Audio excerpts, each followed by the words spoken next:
ನಿಧಿ ಅಂತ ನಾವೇನು ಇಲ್ಲಿ ಮಾಡಿದ್ದೇವೆ, ಅವರಿಗೆ ಅಪ್ರೆಂಟಿಸ್ ಟ್ರೈನಿಂಗ್ ಕೊಡೋದರ ಜೊತೆಗೆ 1 ಲಕ್ಷ ರೂಪಾಯಿ ನೆರವನ್ನ ಕೊಡ್ತೇವೆ ಅವರಿಗೆ. ಆಮೇಲೆ ನಮ್ಮ ತಾಯಂದಿರಿಗೆ Mahalakshmi guarantee, Mahalakshmi guarantee, Mahalakshmi guarantee ಕಣಮ್ಮ. ಹಿಂದ್ಗಡೆ ಎಲ್ಲ ಬಡ ಕುಟುಂಬದ ಮಹಿಳೆಯರಿಗೆ 1 ಲಕ್ಷ ರೂಪಾಯಿ ನೇರ ನಗದು ಅವರ ಬ್ಯಾಂಕ್ ಖಾತೆಗೆ ಹಾಕ್ತೀವಿ. ಇನ್ನು ಜಾಸ್ತಿ ಹೇಳಕ್ ಹೋಗಲ್ಲ ಕಣ್ರಿ, ಚಪ್ಪಾಳೆ ಜಾಸ್ತಿ ಹೊಡಿತಾರೆ.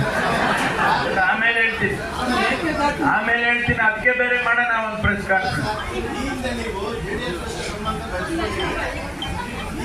ಈಗ ಬಿಟ್ಬಿಟ್ಟಿದ್ದೀವಿ ಸಂಪೂರ್ಣವಾಗಿ. JDS ಜೊತೆಯಲ್ಲಿ ನಾವೇನು ಟೈಅಪ್ ಮಾಡ್ಕೊಂಡಿದ್ದೋ ಇಂದಿನ ಚುನಾವಣೆಯಲ್ಲಿ, ಈಗ ಸಂಪೂರ್ಣವಾಗಿ ಅವ್ರನ್ನ ಬಿಟ್ಬಿಟ್ಟಿದ್ದೀವಿ.